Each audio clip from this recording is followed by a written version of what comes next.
नमस्कार, मी दिनेश कांजी. आपण बघताय न्यूज डंका. 15 मे रोजी हेग मधल्या इंटरनॅशनल कोर्ट ऑफ आर्बिट्रेशनने भारताच्या विरोधात निकाल दिला होता. भारताने हा निकाल केराच्या टोपलीत भिरकावलाय आणि या लवादालाच कान फडवलेलं आहे.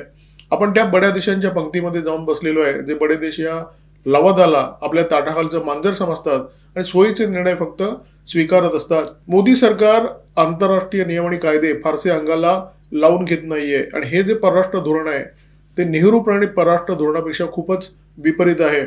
नेहरूंच्या काळामध्ये आपल्याला खाजवून खरूज करून घेण्याची खोड होती.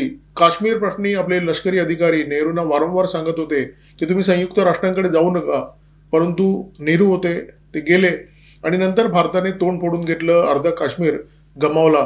परंतु हे जे धोरण आहे ते मोदी सरकारने मोडीत काढलेलं आहे. मोदी सरकार एक नवा इतिहास घडवताना दिसतंय आणि याच विषयावर आपण या व्हिडिओमध्ये बोलणार आहोत. परंतु व्हिडिओ सुरू करण्यापूर्वी आमचा चॅनल सबस्क्राईब करा आणि आवडला तर व्हिडिओ लाईक करा, शेअर करा, हाईप करा. पहलगाममध्ये झालेल्या दहशतवादी हल्ल्यानंतर भारताने सिंधू जलवाटप करार अनिश्चित कालासाठी स्थगित केला. हे ते काम होतं जे स्वातंत्र्यानंतर एकाही भारतीय सरकारला जमलं नव्हतं. रक्त आणि पाणी एकत्र वाहणार नाही असं नरेंद्र मोदी यांच्या सरकारने सगळ्या जगाला ठणकावून सांगितलं आणि हा मोदी सरकारचा अक्षरशः मास्टर स्ट्रोक होता. मोदी सरकारच्या या पावलामुळे पाकिस्तान अक्षरशः घायकुतीला आला. पाकिस्तानच्या नेत्यांनी, पाकिस्तानच्या लष्करशहाने कधी भारताला धमकावण्याचा प्रयत्न केला तर भारतासमोर कधी लोटांगण घातलं. हर प्रकारे प्रयत्न केले, परंतु भारत बदला नाही. पाकिस्तानी सेनेचे प्रवक्ते अहमद शरीफ चौधरी यांनी भारताला धमकी दिली. ते असं म्हणाले की भारताने जर आमचं पाणी बंद केलं तर आम्ही तुमचा श्वास बंद करू. वर्षभर झालंय या घटनेला. पाकिस्तानचं पाणी तर बंद आहे, परंतु भारताचा श्वास पूर्वीप्रमाणे सुरू आहे. धमक्यांना भारत बदलत नाही हे लक्षात आल्यानंतर पाकिस्तानच्या नेत्यांनी भारतासमोर लोटांगण घातलं, परंतु त्याचा सुद्धा उपयोग झाला नाही. पाकिस्तानची परिस्थिती भटक्या कुत्र्यासारखी झालेली आहे. आपल्याला अनेकदा अनुभव असेल, दिवसभराचं काम आटपून आपण रात्री शांतपणे झोपण्याचा प्रयत्न करत असतो आणि बाहेर कुत्रे अफाट भुंकत असतात. मध्येच तुमच्या इमारतीचा वॉचमन या कुत्र्याकडे एखादा दगड भिरकावतो. कुत्रा काही क्षण शांत बसतो आणि नंतर पुन्हा एकदा भुंकायला सुरुवात करतो. पाकिस्तानची परिस्थिती अशीच झालेली आहे. सर्व प्रकारचे उपाय थकल्यानंतर पाकिस्तानने हेग मधल्या आंतरराष्ट्रीय लवादाची दारं ठोठावली. हे जे हेग आहे ते नेदरलँडमध्ये आहे. भारताचे पंतप्रधान 16 मे रोजी नेदरलँडमध्ये होते. हेगच्या या आंतरराष्ट्रीय लवादाने भारताच्या विरोधात निर्णय दिला 15 मे रोजी. भारताने सरसकट हा निर्णय फेटाळून लावला, कारण हा निर्णय भारताच्या विरोधात होता आणि भारताने पुढे एक पाऊल टाकलं. भारताने अत्यंत स्पष्ट शब्दात सांगितलं की हा लवादच बेकायदा आहे. भारताचं अशा प्रकारचं रौद्ररूप जगाने क्वचितच पाहिलं असेल. परंतु आजचा भारत हा वेगळा भारत आहे. हा भारत 20-30 वर्षापूर्वीचा भारत नाहीये. 1960 मध्ये भारत आणि पाकिस्तानच्या दरम्यान सिंधू जलवाटप करार झाला आणि त्याच्यानंतर या कराराच्या कलमांचा वापर करून पाकिस्तानने भारताला वारंवार वाकवण्याचा प्रयत्न केला. पाकिस्तानने अनेकदा आंतरराष्ट्रीय लवादाकडे धाव घेतली आणि भारताला 4 पावलं मागे घ्यायला लावली. या लवादामध्ये पाकिस्तानचं बहुधा सेटिंग असावं, कारण इंदिरा गांधी यांच्या कारकिर्दीमध्ये सुद्धा कच्छच्या रणचा विषय या लवादामध्ये गेला होता आणि या लवादाने भारताच्या विरोधात निर्णय दिला. भारताला कच्छच्या रणची 10% जमीन गमवावी लागली. सुमारे 900 चौरस किलोमीटर जमीन या लवादाच्या निर्णयानंतर पाकिस्तानच्या घशात गेली. हा भारताचा इतिहास आहे. हा दुर्दैवी इतिहास आहे आणि मोदी सरकारने हा इतिहास मोडीत काढायचं मनावर घेतलेलं आहे. मोदी सरकार एक नवा इतिहास घडवत आहे. सिंधू जलवाटप कराराच्या अंतर्गत झेलम आणि चिनाब या 2 नद्यांचं पाणी वापरण्याचा अधिकार पाकिस्तानला दिलेला आहे. परंतु पाकिस्तानने ताजा आक्षेप घेतलेला आहे की या नद्यांवर भारत धरणाची निर्मिती करतोय, जलविद्युत प्रकल्पाची निर्मिती करतोय आणि या जलविद्युत प्रकल्पासाठी जे पाणी साठवलं जातं त्याच्यामुळे कराराचा भंग होतोय, कराराचं उल्लंघन केलं जात आहे. पाकिस्तानने 2 करारांचा विशेष उल्लेख केलेला आहे, किशनगंज आणि रातले. या 2 जलविद्युत प्रकल्पांमुळे पाकिस्तानकडे येणाऱ्या पाण्याचा ओघ आटलाय आणि हा भारताने केलेला कराराचा भंग आहे, अशा प्रकारचा दावा करत पाकिस्तानने आंतरराष्ट्रीय लवादाची दारं ठोठावली होती.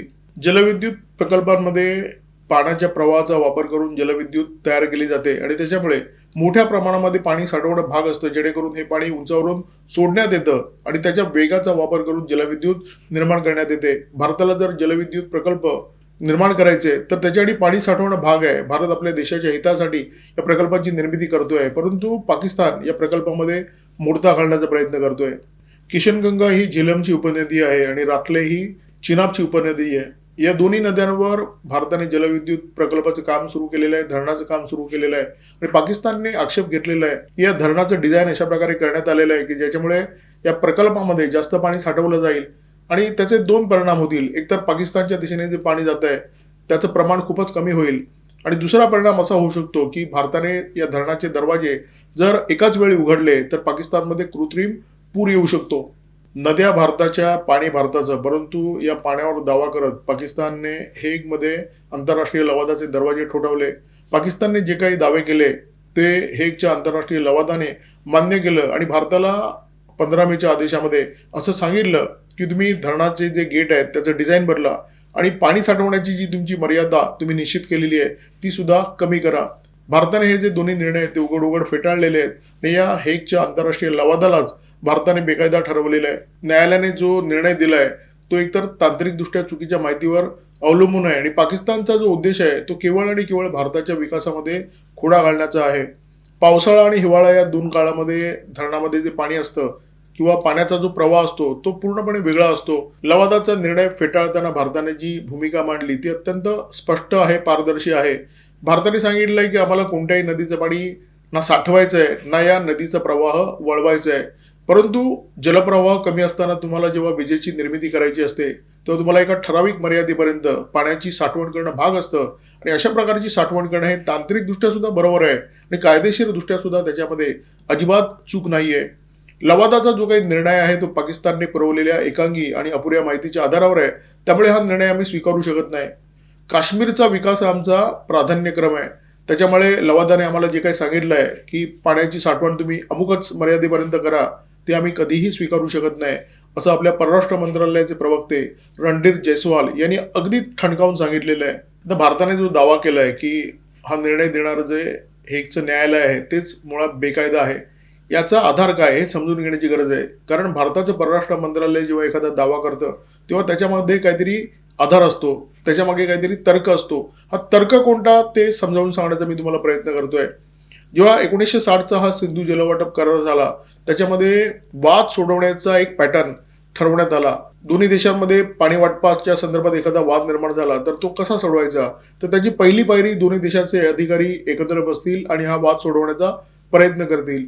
दुसरी पायरी, जर या दोन देशांच्या अधिकाऱ्यांकडून हा वाद सोडवला गेला नाही तर जागतिक बँकेकडे दोन्ही देश जातील आणि जागतिक बँकेच्या माध्यमातून एखादा तटस्थ तज्ज्ञ नेमण्यात येईल जो तांत्रिक मुद्द्यांच्या आधारावर हा वाद सोडवण्याचा प्रयत्न करेल. आणि या दोन पायऱ्या केल्यानंतर सुद्धा जर हा वाद सुटला नाही, संपला नाही, तर तिसरी पायरी असेल हेगच्या आंतरराष्ट्रीय लवादाकडे जाऊन दाद मागायची. पाकिस्तान चालवणारे जे नेते आहेत त्यांची परिस्थिती अक्षरशः रिकाम्या मडक्यासारखी आहे. म्हणजे डोकं तर आहे परंतु मेंदू नाहीये. त्यामुळे ही मंडळी अनेकदा स्वतःच्या पायावर धोंडा मारून घेतात किंवा स्वतःच्या पायावर कुऱ्हाड मारून घेतात असंही तुम्ही म्हणू शकता.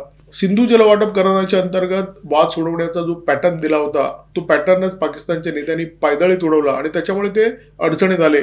जागतिक बँकेने एका तज्ज्ञाची नियुक्ती केली होती, परंतु त्याच वेळी त्या तज्ज्ञाचा निर्वाळा किंवा निवाडा येण्याच्या पूर्वी पाकिस्तानचे नेते आंतरराष्ट्रीय लवादाकडे गेले. म्हणजे एक प्रकरण आहे आणि ते प्रकरण 2 कोर्टामध्ये हे नेते घेऊन गेले आणि त्याच्यामुळे ते अडचणीत आलेले आहेत. जागतिक बँकेने या प्रकरणामध्ये मिशेल निनो या अनुभवी इंजिनियरची या प्रकरणामध्ये तटस्थ तज्ज्ञ म्हणून नियुक्ती केली. हे जे व्यक्तिमत्व आहे ते खूप मोठं व्यक्तिमत्व आहे. जलविद्युत प्रकल्प आणि धरणाचं डिझाईन या क्षेत्रामध्ये या निनोना जवळजवळ 39 वर्षाचा अनुभव आहे.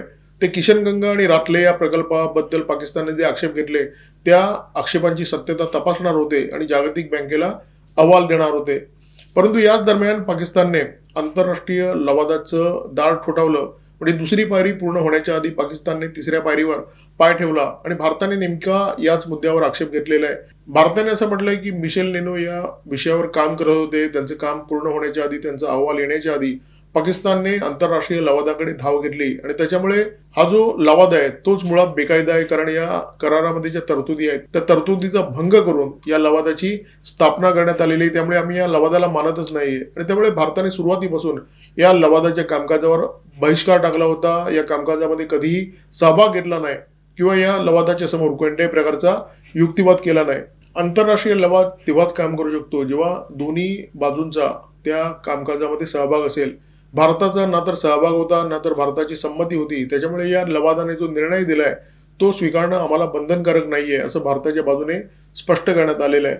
आता जगामध्ये आंतरराष्ट्रीय न्यायालय आहेत, आंतरराष्ट्रीय लवाद आहेत, परंतु जे बडे देश आहेत ते या आंतरराष्ट्रीय लवादांना सुद्धा मानत नाही आणि न्यायालयाला सुद्धा मानत नाही, त्याने दिलेले आदेश सुद्धा मानत नाही. कारण जगाचा कायदा आहे बळी तो कागबळी. या जगामध्ये जंगल राज आहे, त्यामुळे ज्याच्याकडे ताकद आहे त्याचंच या जगामध्ये चालत असतं. या आंतरराष्ट्रीय लवादाने अनेकदा बड्या महासत्तांच्या विरोधात निर्णय दिलेले आहेत, परंतु या महासत्तांनी हे निर्णय मान्य करायला साफ नकार दिलेला आहे. चीनचं उदाहरण आहे. दक्षिण चिनी समुद्रामध्ये चीन आणि फिलिपाईन्समध्ये वाद होता. फिलिपाईन्सने दावा केला होता की चीन वारंवार सागरी सीमांचा भंग करतो आणि अनेक बेटांवर चीनने दावा केलेला आहे जो बेकायदा आहे. या आंतरराष्ट्रीय न्यायालयाने संपूर्ण प्रकरणाची सुनावणी केली आणि त्याच्यानंतर चीनचा जो 9 डॅश लाईनचा दावा आहे, म्हणजे चीनने जी सागरी सीमा सांगितली होती ती पूर्णपणे फेटाळली. फिलिपाईन्सच्या बाजूने निर्णय दिला, परंतु चीनचे राष्ट्राध्यक्ष शी जिनपिंग यांनी हा निर्णय मानायला नकार दिला आणि त्यांनी हा निर्णय पूर्णपणे नल अँड वॉइड म्हणजे शून्य आणि निरर्थक असल्याचं जाहीर केलं. 2013 मध्ये आर्टिक क्षेत्रामध्ये ज्या रशियाच्या तेलविहिरी आहेत त्या तेलविहिरींच्या परिसरामध्ये ग्रीनपीसच्या कार्यकर्त्यांनी निदर्शनं केली. रशियन अधिकाऱ्यांनी या कार्यकर्त्यांना अटक केली आणि ग्रीनपीसचं आर्टिक सनराईज हे जहाज जप्त केलं. प्रकरण गेलं हेगच्या आंतरराष्ट्रीय लवादाकडे. लवादाने रशियाच्या विरोधात निर्णय दिला. रशियाला सांगितलं की तुम्ही या प्रकरणी नुकसान भरपाई द्या, परंतु रशियाने स्पष्ट सांगितलं की हे तुमचं अधिकार क्षेत्रच नाहीये, तुम्ही ते लुडबुड करू नका. आता आंतरराष्ट्रीय लवादाला धाब्यावर बसवण्याचं काम जर रशिया करू शकतो, जर चीन करू शकतो, तर स्वाभाविकपणे महासत्ता हे काम करू शकतोच. अमेरिकेच्या विरोधात एक प्रकरण 1980च्या दरम्यान हेगच्या आंतरराष्ट्रीय लवादामध्ये गेलं होतं. निकारागुआ सरकारने हे प्रकरण नेलं होतं. त्यांनी अमेरिकेवर आरोप केले होते की अमेरिका आमच्या देशातल्या बंडखोरांना रसद पुरवते आणि अमेरिकेने निकारागुआ बंदरावर सुरुंग पेरणी केली आहे. आता या प्रकरणाची सुनावणी आंतरराष्ट्रीय लवादामध्ये झाली आणि लवादाने अमेरिकेच्या विरोधात निर्णय दिला, परंतु अमेरिकेने हा निर्णय स्वीकारणं किंवा मान्य करणं साफ नाकारलं. याचं कारण आहे जिसकी लाठी उसकी भैंस. त्यामुळे ज्याच्याकडे ताकद आहे, ज्याच्याकडे लाठी आहे, कायदा त्याच्या बाजूने बोलत असतो आणि जर कायदा बोलत नसेल तर हा कायदा धाब्यावर बसवण्याची ताकद या देशांकडे निश्चितपणे आहे. आणि आनंदाची गोष्ट म्हणजे भारत या देशांच्या पंक्तीमध्ये येऊन बसलेला आहे. भारताच्या विरोधात जर निर्णय आहे आणि तो निर्णय भारताच्या राष्ट्रीय हितांना नाकारणारा आहे तर तो निर्णय भारत स्वीकारणार नाही, हे भारताने या निकालाच्या निमित्ताने अगदी ठसठशीतपणे स्पष्ट केलेलं आहे.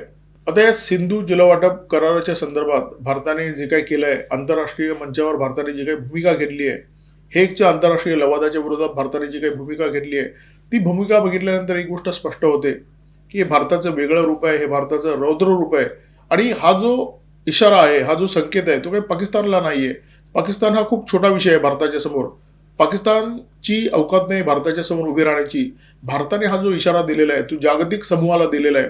त्याने स्पष्टपणे सांगितलंय की भारताच्या विरोधात जर एखादी गोष्ट पुढे घडत असेल तर ती स्वीकारणं भारताला बंधनकारक नाही आहे आणि भारत अशा प्रकारच्या गोष्टी स्वीकारणार नाही. हा घटनाक्रम आणि या घटनाक्रमाचं टायमिंग दोन्ही अफलातून आहे. मोदी 6 देशांच्या दौऱ्यावर होते. 16 मे रोजी ते नेदरलँडमध्ये दाखल होणार होते आणि 15 मे रोजी नेदरलँडमध्ये जे हेग कोर्ट ऑफ आर्बिट्रेशन आहे त्याचा हा निकाल येतो. आता जेव्हा एखादा नेता परदेश दौऱ्यावर असतो तेव्हा जगभरातले वार्ताहर तिथे एकत्र आलेले असतात. त्या वार्ताहरांना संधी असते त्या देशाच्या नेत्यांना वाटेल ते प्रश्न विचारायचे. जागतिक मीडिया असतो त्यामुळे या प्रश्नांची उत्तरं द्यावी लागतात. त्यामुळे पाकिस्तानचं प्लॅनिंग बहुधा असं असावं की मोदी नेदरलँडमध्ये दाखल होण्यापूर्वी हा निर्णय यावा आणि या निर्णयाच्या संदर्भात आंतरराष्ट्रीय मीडियाने मोदींना प्रश्न विचारावेत. परंतु मोदी खमके आहेत. जे काही उत्तर द्यायचं ते भारताच्या परराष्ट्र मंत्रालयाने दिलेलं आहे. अगदी स्पष्ट शब्दामध्ये आपली भूमिका मांडलेली आहे आणि ही भूमिका मांडताना भारताने कोणतेही संकोच ठेवलेलं नाही, कोणतीही भिडभाड ठेवलेली नाहीये. कारण भारताने याच्यापूर्वीचं जे भाबडं परराष्ट्र धोरण आहे ते पूर्णपणे विसर्जित केलेलं आहे. हा जो भारत आहे तो नवा भारत आहे आणि या देशाचं जे परराष्ट्र धोरण आहे ते सुद्धा नवं आहे, झळाळतं आहे, अत्यंत परखड आहे आणि रोखठोक आहे. या व्हिडिओमध्ये तुर्तास इथेच थांबतोय. व्हिडिओमध्ये माझ्यासोबत होते cameraman Omkar Bhagwat, video editor Rajesh Shelke. Video जर आवडला असेल तर लाईक करा, शेअर करा, कॉमेंट बॉक्समध्ये व्यक्त व्हा, सबस्क्राईब करा, न्यूज टंक आणि बेल आयकॉन दाबायला विसरू नका. नमस्कार, धन्यवाद.